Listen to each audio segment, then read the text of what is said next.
সকাল থেকে যা মনে আসছে, যা মুখে আসছে বলে যাচ্ছ তুমি। এই শোনো, আমার না মাথা গরম করাবে না তুমি।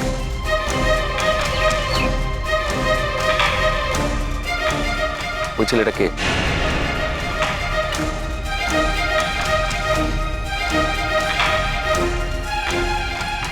এটাই তোমার আসল প্রশ্ন ছিল? তোমার কি মনে হয় শোনো, ইদানিং কালে আমার স্বামী আমাকে সঙ্গ দিচ্ছে না, তাই আমি একজন অন্য ছেলের সঙ্গে এখানে কফি খেতে এসেছি? Just shut up. তোমার কি মনে হয় আমি এই বিষয়ে সন্দেহ করছি তোমার উপর? অদ্ভুত, আমি এরকম মনের মানুষ। তার মানে আমার উপর, আমার সম্পর্কে এই ধারণা হয়েছে তোমার? তুমি আমাকে চিন্তা করতে বাধ্য করছো শোনো। পেছনে টেবিলে বসে তুমি আমার উপর নজর রাখছিলে। তুমি আমার কাছে এসে আমাকে জিজ্ঞেস করতে পারতে যে আলো তুমি এখানে কি করছো, এই ছেলেটিকে? হ্যাঁ, সেটা যদি করতাম তাহলে সবার সামনে কিভাবে রিয়াক্ট করতে তুমি একবার ভেবে দেখেছো? ক্যাফেতে আরো অনেক লোক ছিল আলো, তাদের সামনে তুমি চিৎকার করে অপমান করতে আমাকে, করতে না? তোমার তো মুখে আজকাল কিছুই আটকায় না। সব দোষ আমার, তাই তো? আমি তো সেটা বলিনি কখনো। হ্যাঁ, এটা ঠিক যে তুমি অস্বাভাবিক ব্যবহার করছো আমার উপর, খুব অস্বাভাবিক ব্যবহার করছো।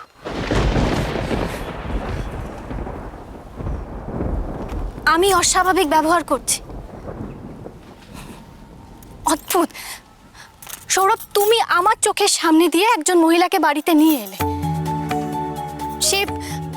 সে এখন আমার ঘর চায়, আমার স্বামী চায়, আমার সন্তান চায়, এমনকি আমার সিঁদুর কৌটো অবধি চাইছে।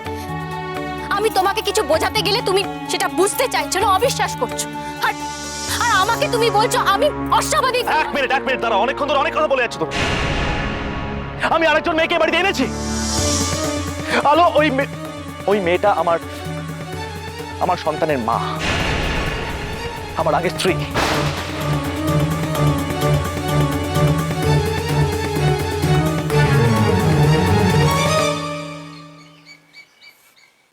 আগে স্ত্রী সৌরভ,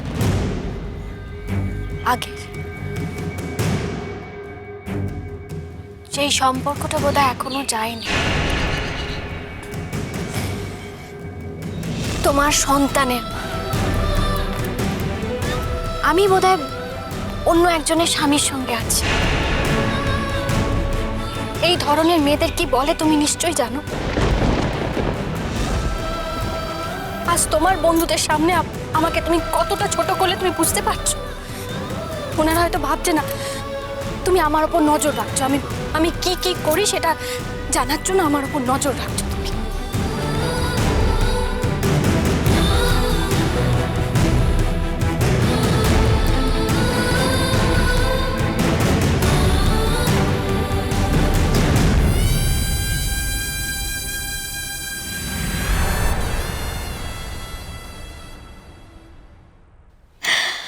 হ্যাঁ, আজকে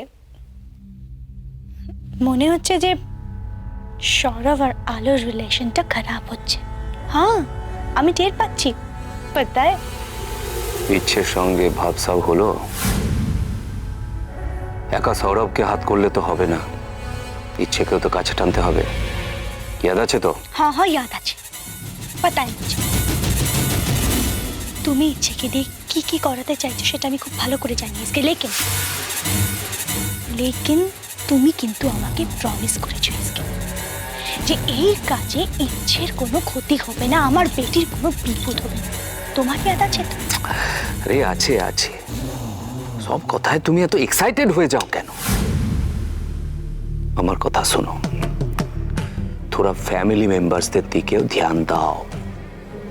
ওদের সাপোর্ট না পেলে ইচ্ছেকে তুমি কাছে পাবে না। কি করবো ওদের জন্য? কি করবো আমি? এই বাড়িতে তো শুধু আলো মহারানীর রাজ্য, আদর্শ বহু है ना वो। কিসের এত জেলাসি তোমার? হ্যাঁ, তুমি ওখানে সৌরভের সঙ্গে সংসার করতে যাওনি, একটা কাজ করতে গেছো। আর সেই কাজটা করতে গেলে ফ্যামিলি মেম্বারসদের তোমাকে প্লিজ করতে হবে। সুহানি, एक काम करो, खाना पकाओ, अच्छा बंगाली खाना। खाना खा के वो लोग एकदम खुश हो जाए और सोचेगा सुहानी इस फिजिकल कंडीशन में भी ये सारे काम कर रही है। सारे लोग खुश और हम लोगों का काम तमाम। की बोलছি বুঝছো? सोचो सोचो। सोचना प्रैक्टिस करो।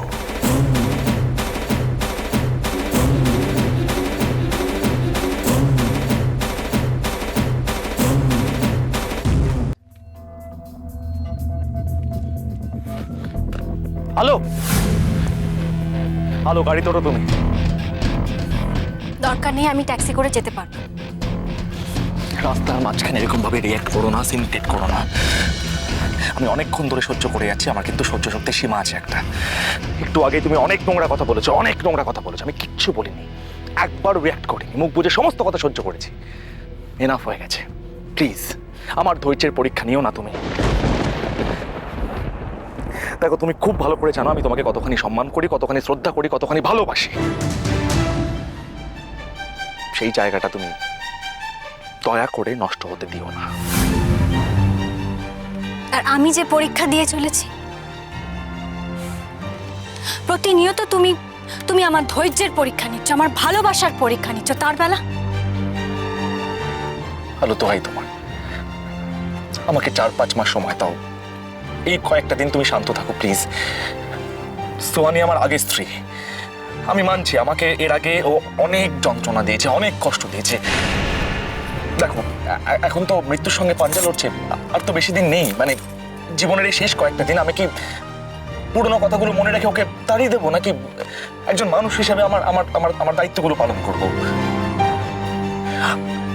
আচ্ছা ঠিক আছে, তুমি তুমি তুমি কি চাও? মানে তোমার তোমার সৌরভ কি করুক এই জায়গায় দাঁড়িয়ে বল। আমার সৌরভ শুনতে কিরম অদ্ভুত লাগছে না? না, অদ্ভুত নয় আলো। আমি আগেও বলেছি যে আলো ছাড়া সৌরভের কোনো অস্তিত্ব নেই, এখনো বলছি সেটা সত্যি নেই আলো। তাই তুমি যখন অস্থির হয়ে ওঠো, অকারণে সোহানিকে সন্দেহ করো, ইচ্ছের উপর অবসেসড হয়ে আমাকে ভুল বোঝো, আমার আমি কিছু মেলাতে পারি না আলো। আমার আমার মনে হচ্ছে আমার আমার গোটা পৃথিবীটা ভেঙে যাচ্ছে জাস্ট, বিশ্বাস কর।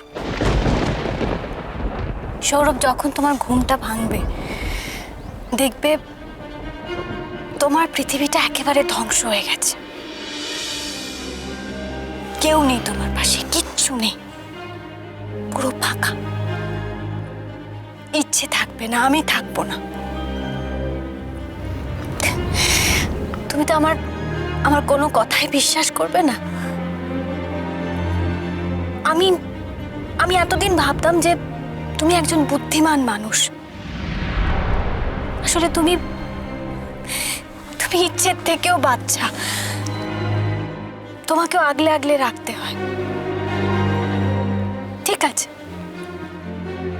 আমি আমি সেই দায়টা নিলাম সৌরভ। আমার যত কষ্ট হোক, আমাকে যত অপমান সহ্য করতে হয় আমি করব। তোমাকে আর ইচ্ছেকে তো আমাকেই বাঁচাতে হবে, আমার কাছে আর কোনো রাস্তা নেই।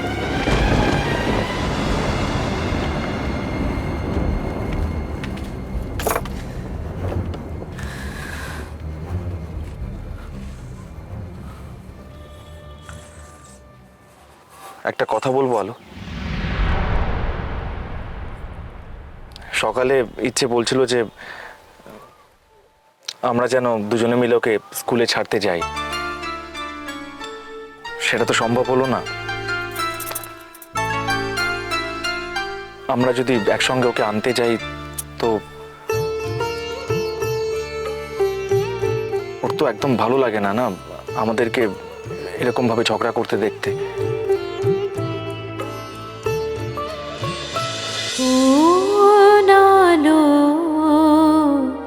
লাগলো চোখে